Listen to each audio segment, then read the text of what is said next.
Hey everybody, welcome back to my channel. I'm Susan Lynn. I'm a psychic and a medium. Today we're going to be talking politics, and I want to cover a few things my spirit guides have been pointing out to me that they feel is important for you to know. Now, today happens to be Monday, May 6th. Hopefully this will be posted today. Of course, this is another day that Trump is in court. I want to tell you guys, we are here. He is being held accountable. Okay, he really is being held accountable. He's slippery like jello, but he is being held accountable. So today, Judge Merchan said, basically, look, dude, you have broken the gag rule again. I think this is the 10th or 11th time you've broken it.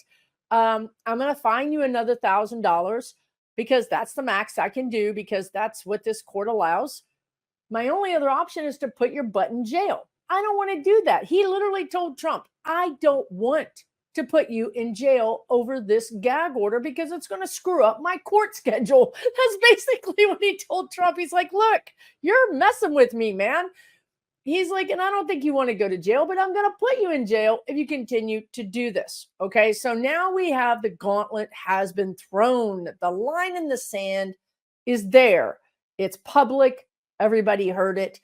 Also, he reminded Trump, who went to the media, I think on Friday, and said, I can't testify in my own defense because of the gag order. Well, that's a bunch of malarkey as well. So the judge had to also help Trump understand you can testify all you want in your own criminal defense and you're in your own defense. But you can't go out in the public and malign these people that we have identified under the gag order. So, it's just basically like Trump is the worst 3-year-old anyone could ever imagine. And Merchan is his daddy for a little while, right? I mean, not a job any of us would willingly sign up for. So thank you to Judge Merchan. Now, what are the odds? I want to talk about, I was going to say, what are the odds of him going to jail? The spirit guides say strong. They're strong. I feel like Trump is going to walk that line. I mean, this is what he does. It's like a professional. It's one of his better qualities that he can walk right up to a line and then, not cross it. Or in that way, actually, Trump and the Republicans push the line, right? If you imagine sort of like a fence, a temporary fencing, and you walk up against it and you kind of chest butt it, you kind of run into it. Well, it's probably going to shift a little bit. If you continually do that, that fence is going to shift and shift and shift and shift to where you eventually make some pretty good progress in moving the line, moving the fence. That's what he's doing. He's basically trying to, and this is what he's done his whole campaign, his whole presidency, probably his whole life, but for sure his whole presidency, the spirit guides are saying, is he's pushed the line. And he's made us, meaning the royal us, meaning all of us, become more comfortable with a new line in the sand. And in this way, he just continues to push everything to a further and further extreme. Okay, so that's his game plan. Now, what I see about Judge Merchan and Trump in jail is that they just said he's going to go to jail. Now, jail is different. Jail is where he's going to go if he breaks the gag order. I do see Trump trying not to go to jail. I don't think he wants to go to jail. Honestly, in his head, he thinks that in his head, and this is a dangerous place to go. Okay, seriously, it is dangerous up there. In his brain, he thinks, and I swear to you guys, this is exactly what he thinks. He thinks the rules don't apply to him. He thinks he's in the 1% and the rules don't apply to the 1%. He thinks that jail for him is a stay at the Four Seasons or the Holiday Inn. I kid you not, that when you go into his mind, he's 100% certain that he's going to have house arrest. He's going to be put in some sort of hotel room with the law outside where you can watch Fox News 24/7, right? That's not what Judge Merchan has in mind, to be honest with you. The criminal justice system doesn't really have rooms at the Holiday Inn. They put people. So that's not really what's going to happen here. So I think this could be his first. The guides are showing me cold water, like a shock, right? Like when cold water is splashed on someone's face, it revives them because it shocks the hell out of them. So this is what's going to happen to Trump. He's going to get shocked. Now, I've always seen him going into this anteroom, into this external, this separate room where he will have to watch the proceedings separate from everybody else. He'll have a video feed. He won't have his phone. He won't have his coloring book. He won't have anything. I don't even know if he'll have a Diet Coke in there. I mean, literally, he won't have anything. And I think it's probably even colder in there than it is in the courtroom, right? Because he's always sensitive to temperature changes. He's complaining about how cold it is in the courtroom. And yet one of the jurors showed up that whole same day in a t-shirt, you know? So I don't think this is going to go well for him. And the other thing I want to tell you guys, the spirit guys want to tell you is that, 6 months ago, maybe even 3 months ago, this would have played rather well for him. It would have played well in the court of the MAGA's opinion. He could have gotten sympathy. He maybe could have even gotten outrage. And he for sure could have gotten a couple of bucks. But these days, there's nobody. There's nobody protesting this. I know that some of you guys still see the MAGAs, but at this point, MAGA's a brand, and I'm beginning to wonder how much Trump is really the leader of the brand. I'm starting to wonder if we couldn't have someone that could come in to be a contender against Trump. Now, let me explain this better.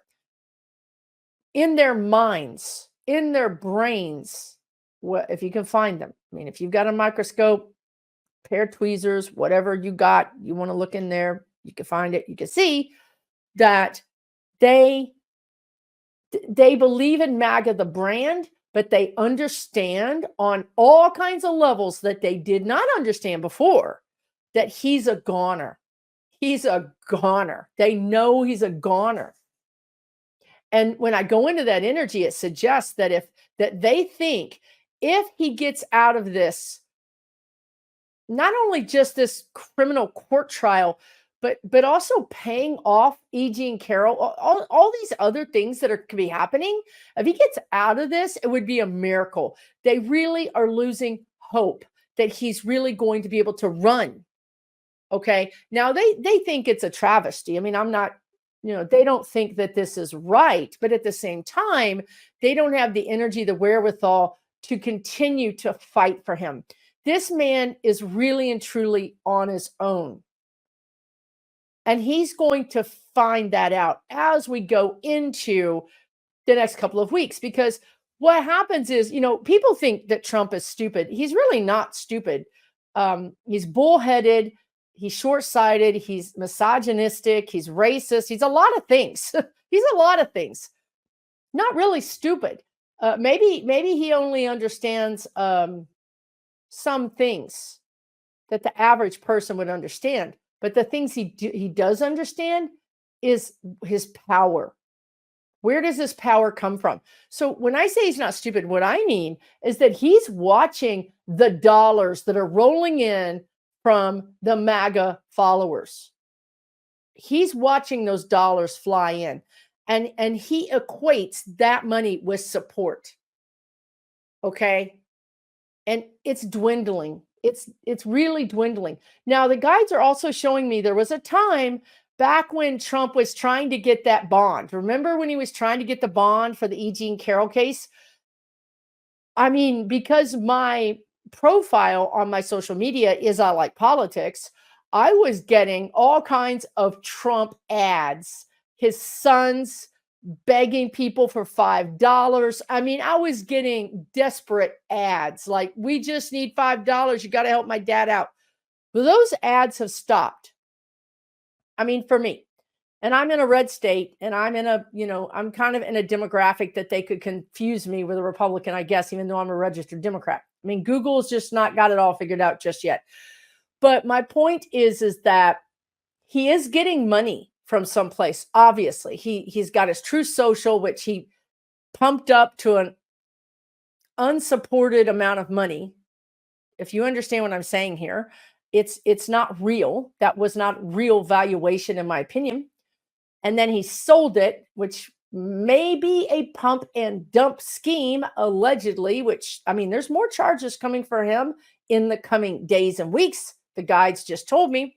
But I'm saying to you, he's got money coming in. Okay. He does have money coming in, but it's not from his followers. It's not. He's losing his base. Every day that goes by, he loses a little bit more of his base.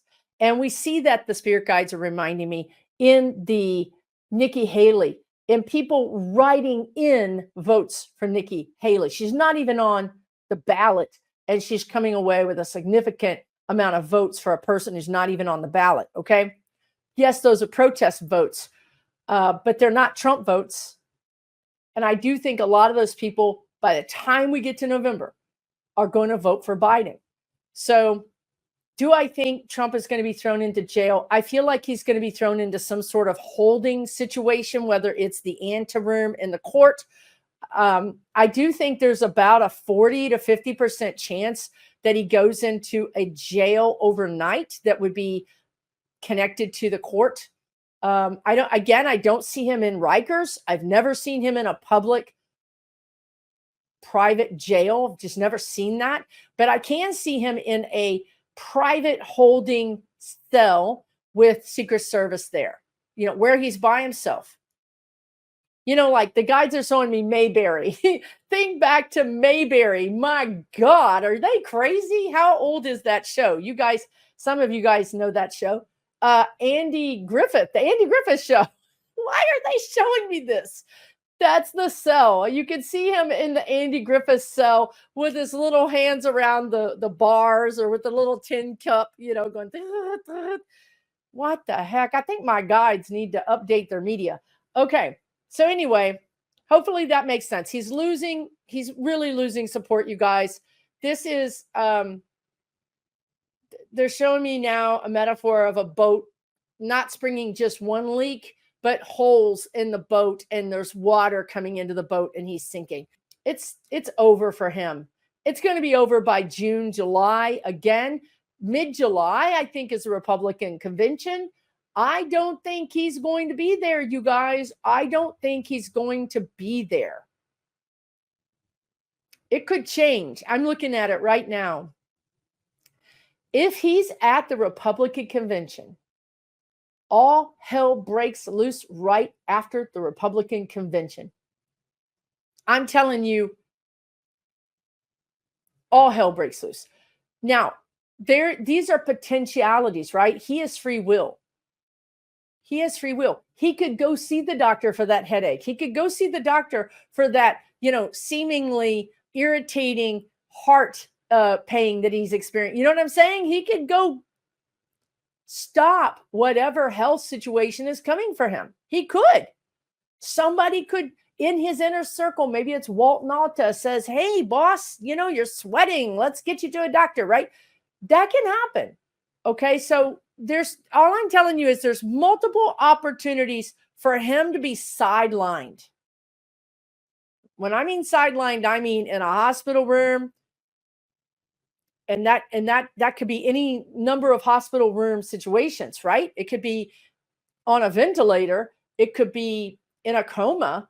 It could be in just a recovery room. But that's definitely one possibility here. Okay. Another possibility is that this snaps. He snaps under the pressure. And instead of this snapping or an aneurysm snapping, his mental acuity, his mental sharpness snap. Okay. Something is going to snap. Another thing that could snap, this is what the guides are saying. They're using this word snap. The other thing that could happen is his temper could snap. I've seen this as well. He's in the courtroom. He gets angry. He throws something. He's a very physical guy, apparently today, if you can believe this, he went like this, to a witness that was actually testifying, I think, for the defense. I mean, for the prosecutor. who just said, I just followed the rules. I followed what the boss said to do. And then when he came off of the witness stand, Trump was like, yeah, you know, to a jury, that looks like you just paid this dude off, right? It's just like when he tried to shake the hand of his longtime secretary when she came off the bench as a witness. He tried to shake her hand, like for God and everybody to see. Hey, well, it was a great testimony. And she was like, I can't shake your hand, weirdo, and just walked off. He cannot control himself. We know this. So he could snap and throw something, push somebody, because the monotony, the guides are saying the monotony of this court is getting to him. This week is going to be all about those types of witnesses that are simply testifying to, yes, I said this. Yes, we did that. Yes, this is the right document. Yes, this is the signature. It's basically record keeping. It's dotting your I's, crossing your T's. It's boring. It's monotonous. And it's going to drive him crazy. And as I'm talking about this, I swear you guys, my heart is hurting. I'm telling you guys, this is something that I experience as a medium when I'm talking to people that have crossed over, or even I'm talking to people that haven't crossed over. If I feel things in my body that they're going to feel or that they did feel, I'm telling you, I have a pain in my heart and I am a little bit short of breath. Now, I'm not going to have a heart attack. I'm not having a heart attack. I'm used to this. I just tell them to knock it off and they stop doing it to me. But the first couple of times it happens, it's like, whoa, what is happening here? There's several possibilities that could sideline this guy. And I do see him sidelined. Again, if he's at the convention, the Republican convention, it's fueled by desperation, anger, and fear. When you have a terrible thing happen to you and you have adrenaline, like a car wreck or just an accident or an attack. And afterwards you're like, no, I'm okay. I'm good. And then you just like fall over, right? Like a minute or two later, or even the next day, you just fall over. Well, that was adrenaline that was helping you kind of stay upright. Well, this is what I see. If he makes it to mid-August, it's simply fueled by adrenaline. And then the KO comes, the knockout comes, because you can't sustain this kind of adrenaline. You cannot, especially if you're a guy that doesn't take care of himself, doesn't take care of his health. He's very unhealthy. Okay. So that's what I would say about that. I also want to talk about this ad that I saw for MSNBC, which says it's a gamble for Biden to dismiss young voters amidst the protest. Okay. This is what kills me with MSNBC or any media. And MSNBC is usually the best one for being relatively middle of the road neutral. But Biden has not dismissed anybody. Don't worry that Biden is in trouble. Let me ask you a simple question. Do you think that 19, 20, 22-year-olds watch MSNBC? Do you think that's their demographic? Do you think MSNBC has a pretty good pulse of what that electorate is wanting or how they're feeling? Because they do not. They do not. Whereas Biden opened up an entire office in the White House communication section for young voters and went out and hired people right out of college. He's got like 5 to 7 people, young kids, working in the White House, disseminating his message, making sure they understand what these young voters want so they could communicate that to him. So when you see things like that, don't get wound up, don't get upset, because they don't know what young voters want. This is the same problem with the polls, right? They're polling people with landlines. Even if you texted a young voter, they're not going to answer you. They're just not. That's not something that they really do. Now, if you show up at a football game, a baseball game, a basketball game, a bar, some sort of concert, a campus, you might actually get some answers that would be really helpful, that would really help us put our finger on the pulse of this electorate. It's the same thing with another electorate that people just do not pay any attention to, and that is people between, say, 28 and 40. You know, these people are working their butts off. If they're working, I mean, some of them are not working, but it's really, it's almost, when I go into their energy, I feel like nobody is talking to them. Nobody understands what they want. Nobody understands what they're going through. It's like the lost, electorate. So I think that Biden is going to start tapping into these people. I think these people are going to start being more and more in the front of his mind. But to go back to the protesters and young kids, he's not dismissing them. I don't think anybody could dismiss them. They're pretty front and center in our media, in our reporting right now. And I do think that Biden has made some pretty big strides with the situation in Israel around the Palestinian Hamas, all of this situation. Now, Biden is going to need to do a little bit better job of communicating just what he's responsible for. He's not responsible for, and this is something I invite you to do as well. Biden is not responsible for Congress. If Congress votes to give Israel money, then that's Congress. If your college gives Israel money, that's your college. That's not Biden. So we need to push back a lot more on people who say Biden is doing this, because he's not doing this. Number one, a lot of these contracts that provide military weapons to Israel are 5, 10, 15 years old. They're just now getting filled. It takes a little bit longer than like a year to make a tank. It takes a little bit longer to fulfill a whole order of weapons than 6 months. These things that are going to Israel have been placed years ago. Okay, so this is also about education, educating voters, educating the electorate. But I don't see this being a problem right now.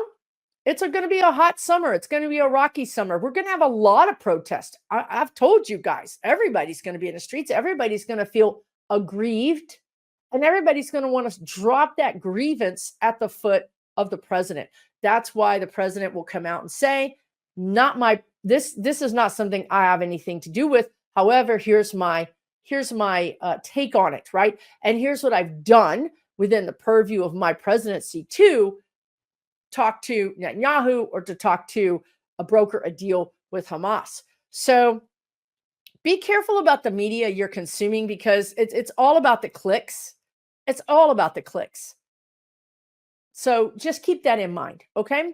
The next thing I want to talk about, which is also sort of a Biden thing, is it's not really a Biden thing, but it is a Biden. And I'll just explain it. Is the high cost of food. Okay, now, so we know that it's not because of supply chain, which they tried to blame it on. There's no problems with our farming right now. There's no problems with anything. It's pretty much clear sailing, other than the normal problems that we have, like the bridge not normal, but problems that would be out of control of anybody, like the bridge going down, and that in Boston, in that area, and that causing some problems with the shipping lanes. So here's what I want to say about that, because the guides told me this last week, and they keep chattering and nattering on about it. This keeps Biden up at night. Like, if you were to ask him 5 things that keep him up at night, this would actually be one of the 5 things. He sees that food prices are too high for working families, for retirees, for people on fixed income, for young people, young families. I mean, they're too high for everybody. And it's making this void between the haves and the have-nots even larger, because the haves have no problem buying all of this stuff. As a matter of fact, the people that have it, they're the ones causing some of the problem, because the companies can raise the prices and supply is still in demand. If no one was buying their products, they would be forced to lower their prices. Okay. Now, despite that, I see Biden, and I see it happening in the next couple of 3 months, like between June and September.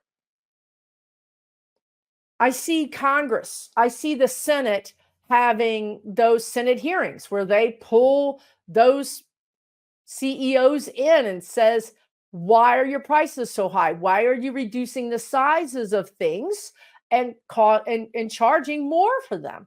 There's no reason for this. This is price gouging. This is literal price gouging. So this is what I'm saying.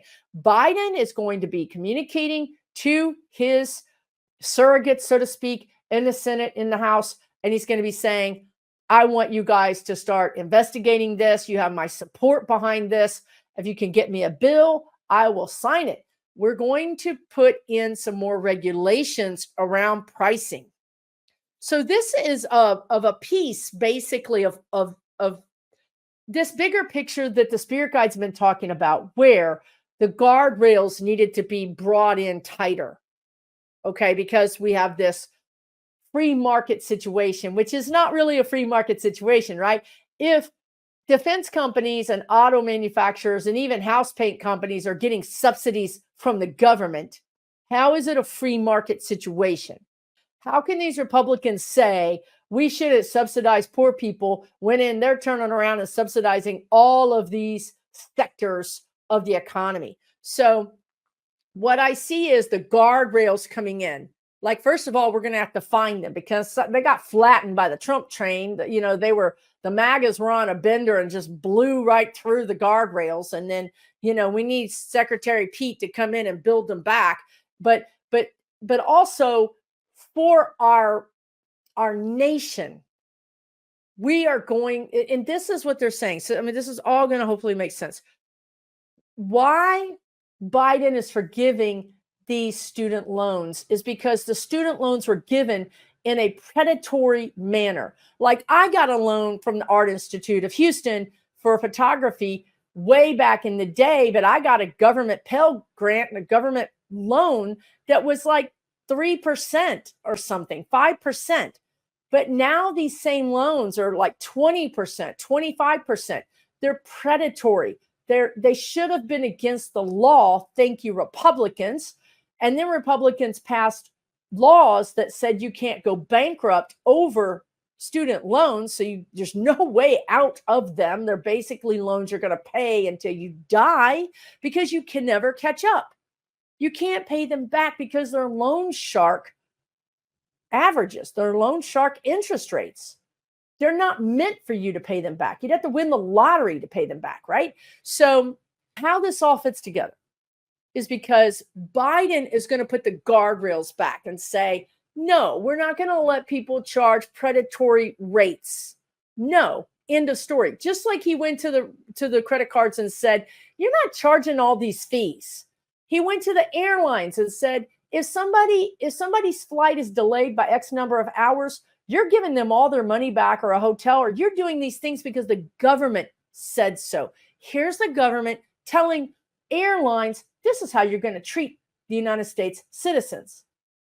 He went to these lenders and said, this is what you're going to do for the citizens of the United States. You're not going to charge them these junk fees. Banks are not allowed to charge you junk fees. There was a time when if you had an overdraw on your account, you could get charged, ended up being hundreds and hundreds of dollars. Biden's like, no. He's literally putting the guardrails back to protect the United States citizens from these overzealous corporations. Okay? So we've given you some examples of how he's already done it in the last year, and really a lot of these things in the last 6 months.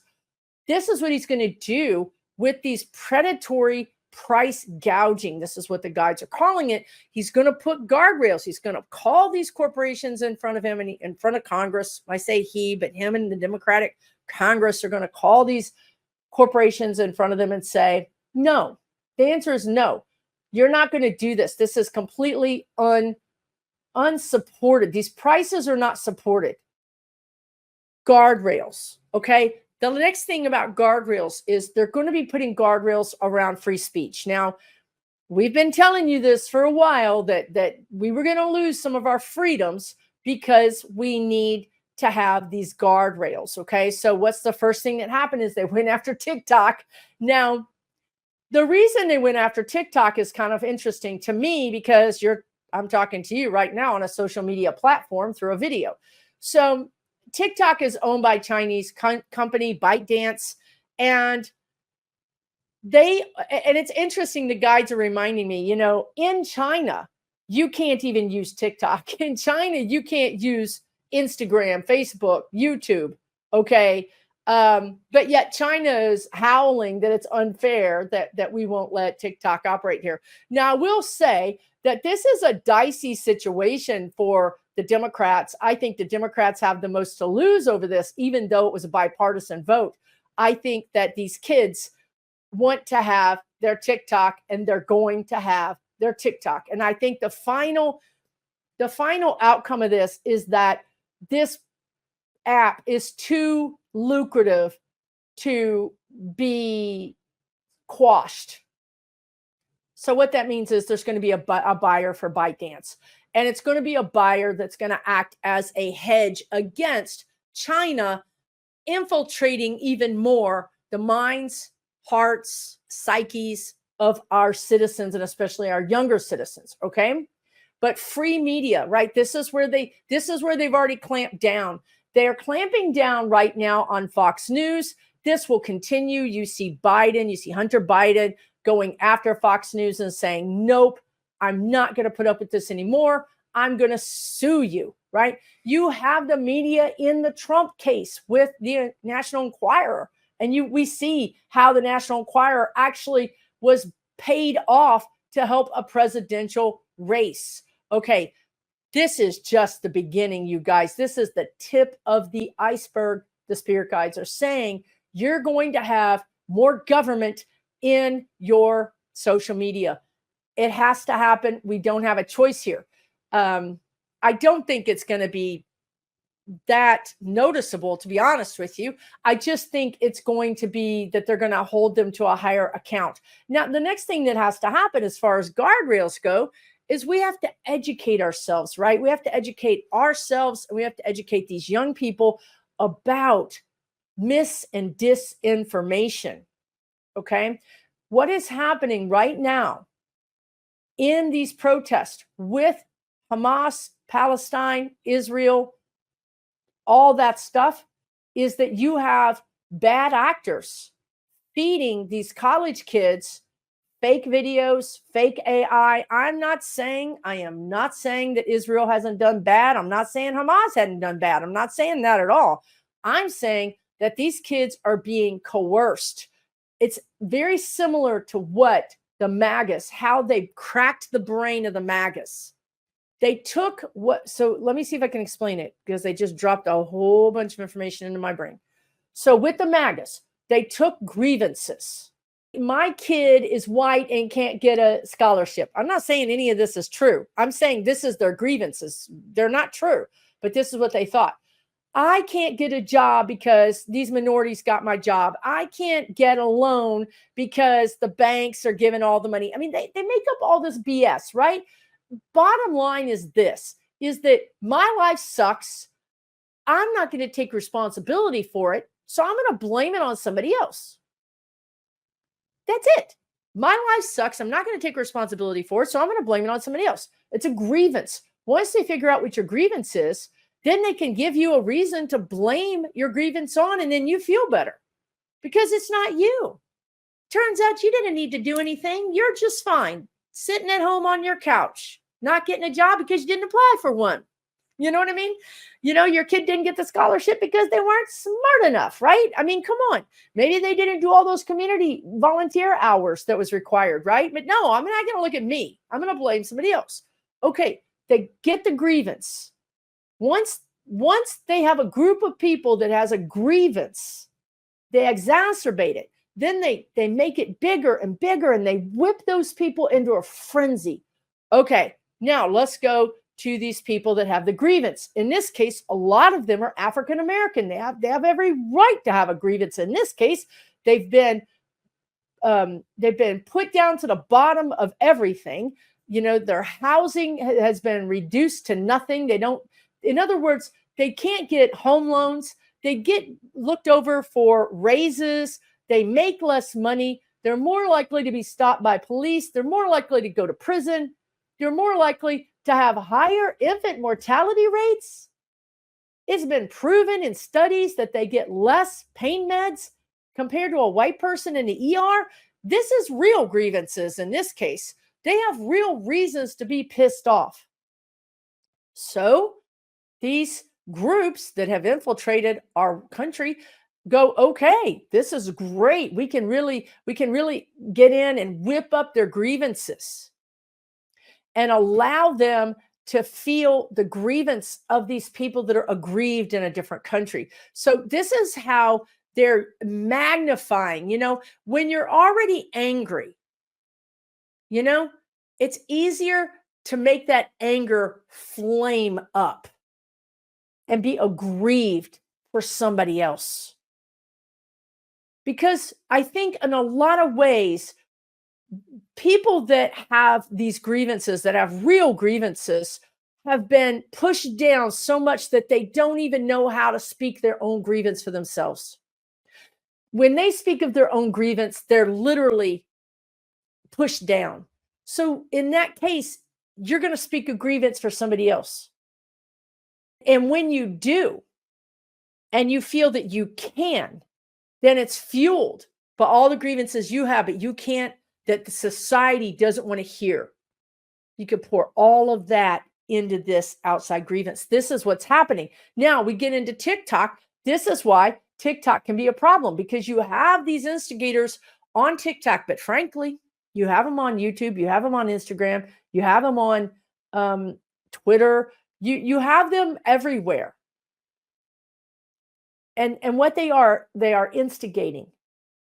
So you have these people that can instigate, can tap into that person or that group's, mainly it's a group, that group's grievance, and then tell you you're aggrieved because of Joe Biden.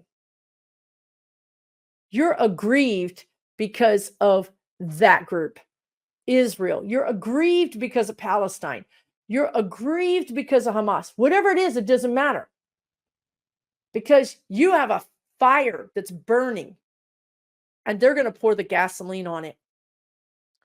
And this is how, in the future, in the next 18 months, you could have a group of people, whether it could be any group, you guys, it doesn't have to be African-American people. It can be Jewish people. It can be Palestinian people. It could be gay people. It could be white people. It could be any group. It could be women. Any group that has a grievance. Social media groups, disinformation, psychological operations will find that group where they likely coalesce, where they gather, and then pour the gasoline on it, and it's going to explode. And in this way, it's like creating little mini armies for that other country in this country, wreaking havoc. We have to learn how to identify psychological warfare, psychological operations. We have to learn how to identify disinformation, misinformation. And it's always around some sort of echo chamber thing that you have. So if in your mind, if you believe my group of people is getting treated unfairly, that's a grievance you already believe, you already know, it's in your system. Doesn't matter if it's true or false. Do you understand? It really doesn't matter. You have a grievance. They find you. They pour gasoline on that grievance. Boom. Now you're an inferno of a grievance, and they found a whole group of people who have the same grievance. Now they're going to get in the streets and they're going to cause trouble for Biden. They're going to cause trouble for our society. They're going to cause trouble for everybody, because the people doing this work, doing this kind of thing, just want chaos. They don't care if it's MAGAs. They don't care if it's Israelis or Jewish people or Palestinians. They don't care if it's Arab Americans. They don't care if it's women. They don't care if it's gay people or trans people. They don't care who it is. As long as it's tender that they can light the match and get them in the streets and get them to cause chaos. This is our lesson for this summer. Well, never mind. This is our lesson for the next 18 months.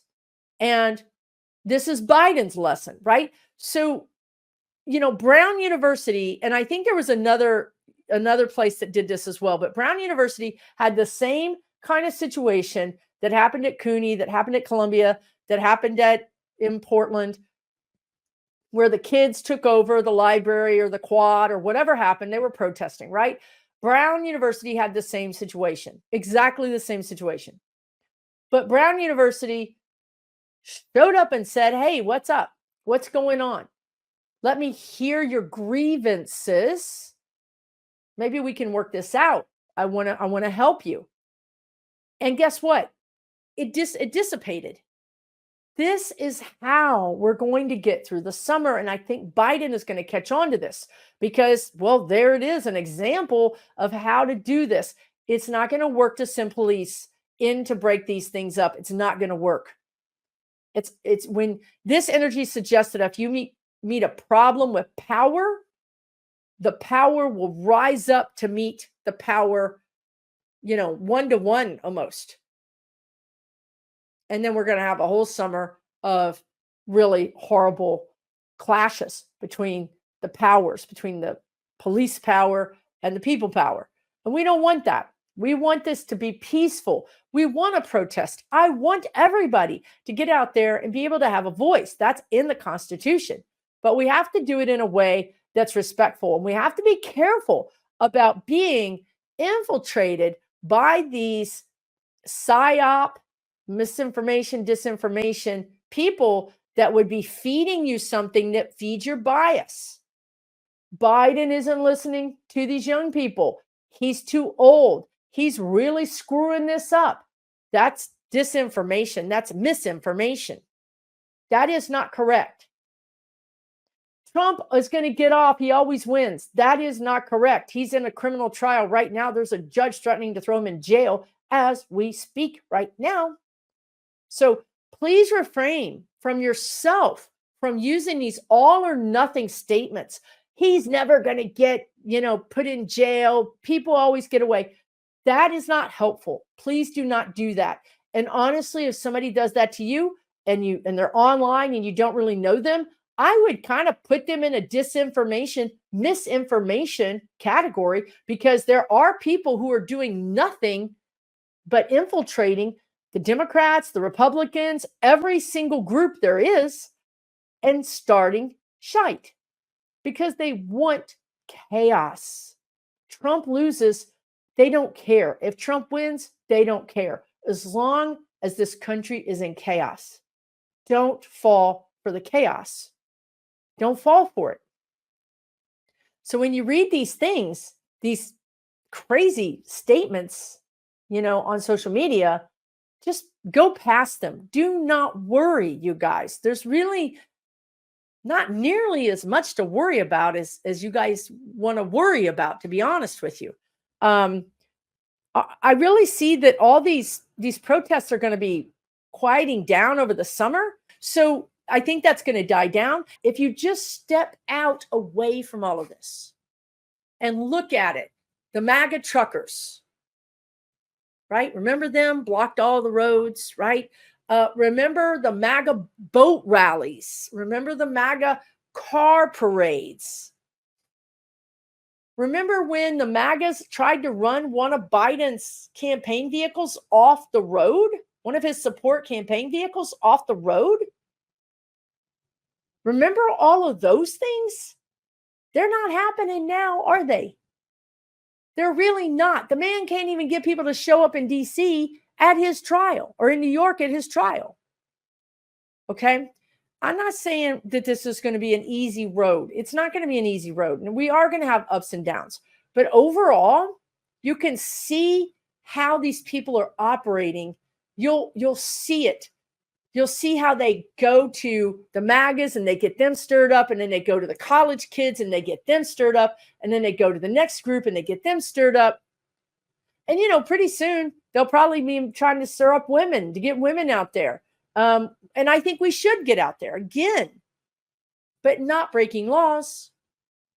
And even if we are out there, there's going to be saboteurs. This is what they always talk about. Back when Portland was having all of those riots, people, because there are cell phones, people videoed the umbrella guy, the white guy who was supposedly, a Black Lives Matter guy, breaking windows. And people were filming him going, dude, why are you doing that? Breaking business windows. We have it on film. That's a saboteur. That's somebody who goes into a peaceful protest and starts breaking car windows, business windows, and beating people up to create mayhem in an otherwise very peaceful protest. Saboteurs. These are these outside influencers that are coming in through social media, that are coming in person, in protests to make things worse than they are. A lot of these people they arrested on college campuses don't even go to those colleges. They're saboteurs. Okay? It's not as bad as it looks. We just have to get educated about online disinformation, misinformation. We need to educate our younger people. We need to look and ask and look and ask, because if you see somebody posting something that's like pro-Biden, pro-Biden, pro-Biden, I can guarantee you there's a possibility that that's not a pro-Biden person. That's somebody who's trying to win your trust. Once they win your trust and they start building a following on one of these social media sites, then I've seen it. We've identified them on Twitter before Twitter was taken over by the madman. We identified them and ran them off of Twitter. Sometimes they had 100,000 viewers, followers. They built up this whole persona as being pro-Democrat, pro-Biden, and then they started putting some pot shots against Biden. Biden's against Palestinians. Biden's against young people. Oh, he really dropped the ball. What are they doing?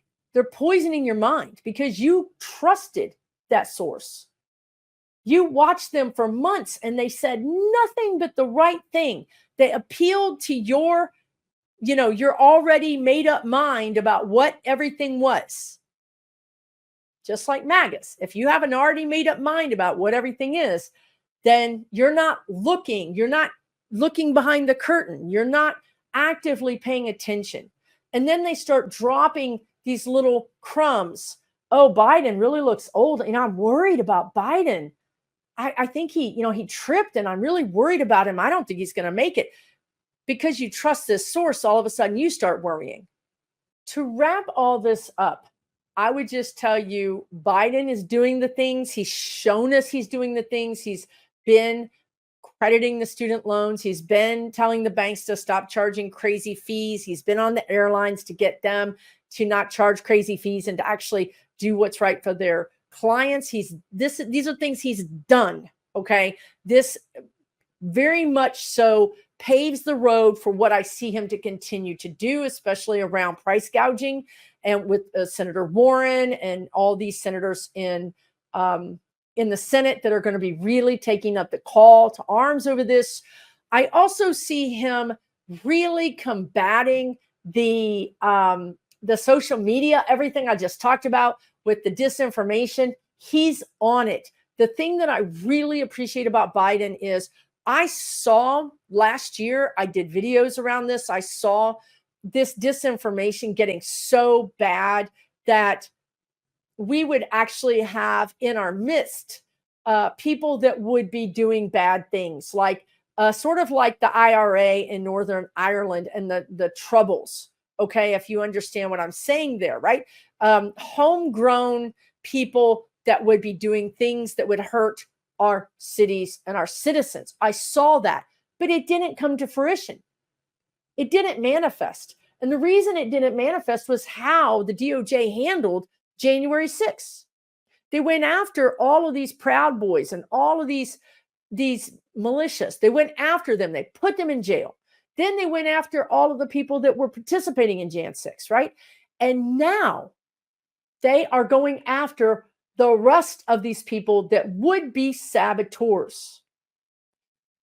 And that is why things are as calm as they are. I want you guys to really pay attention to how calm things are. Yes, things are going to happen.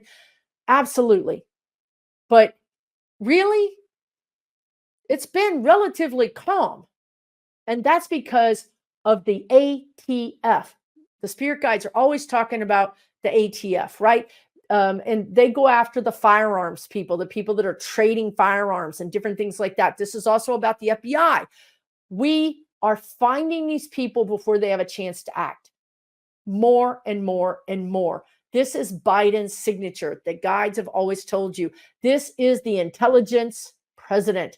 He puts more faith, more support and gratitude, and as much extra funding as he possibly can into our intelligence community, more so than any other president, is what the spirit guides say. So as we go into the summer, and I'm talking about these people who could be saboteurs, well, when they get arrested on that college campus or they get arrested breaking some windows, guess what? We now know who they are, and they're not going to get back out on the street. We know who their friends are. We know who their the word I want to say compliances, but it's not compliances. I'll just call them co-conspirators. We know who their other cronies are. Biden has done an amazing job, a tremendous job of changing our timeline. I kid you not. You can go back and see my videos, but we didn't experience it. And I still don't think we're going to experience it. I don't think we're going to experience what I saw because Biden changed the timeline by his actions. So he's going to bring these guardrails in. He's going to help protect United States citizens from corporations, from these disinformation. He's going to help us from all of this. He's going to strengthen our government. And he's going to strengthen, the last thing I would say is he's going to strengthen our Social Security. He's going to strengthen our Medicare, Medicaid. He's going to strengthen our health care. He is limited, right? I mean, this thing with abortion, right? He can't do anything about that right now. He can sign a bill if Congress gets it over his desk, and I do see that happening. I do see it happening. In the meantime, we're all going to go to the polls this fall. I see women protesting for some reason in September, in June and August and September. I see women protesting peacefully, right? But strongly. And they're going to be at the polls, you guys. Young people are really not against this president. Please don't believe this BS. If we can get them off of their games, we can get them to the polls, they'll vote for Biden. That's the challenge right there, is getting them to a poll. The challenge is making sure we have polls, making sure that mail-in voting is working despite DeJoy, right? Those are our challenges. And I think Biden is up to that too. I think he's doing a tremendous amount of work behind the scenes, and I wouldn't count him out. Okay. With that, I'm going to leave you. I will be live this Wednesday night, I think it is. Let me double check, with Sybil Harmony. Yes, I will be live at 7 p.m. on Wednesday, the 8th Central Time. Okay, guys. Listen, I hope this was helpful. Let me know what you think in the comments. And I'll see you again real soon. Take really, really good care of yourselves. We're in a marathon. We're not in a sprint. This is not a sprint. This is a marathon. Take really good care of yourselves. Pace yourself, okay? Sip that news through a straw, like the guides say, okay? We'll see you real soon. For entertainment purposes only.